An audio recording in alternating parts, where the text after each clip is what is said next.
প্রত্যেকটা আত্মা আল্লাহর কাছে সংরক্ষিত থাকে। প্রতিটা রুহু, প্রতিটা মানুষ মালাকুল মাউতকে দেখতে পায়। আপনিও দেখবেন, আমিও দেখব।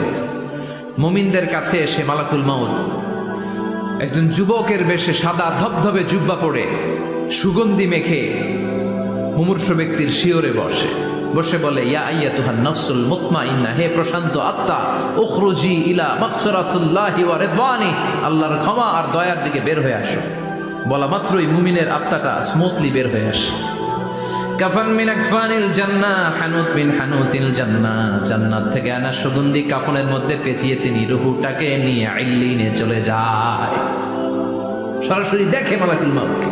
আর যারা ইসলাম বিরোধী, কোরআন বিরোধী, তাদের সামনে এসে মালাকুল মাউত ত্রাস সৃষ্টি করে। আগে ধমক, মালাকুল মাউত এসে কাফের, নাস্তিক, মুশরিকদের সামনে এসে এরকম একটা ত্রাস সৃষ্টি করে। ভয়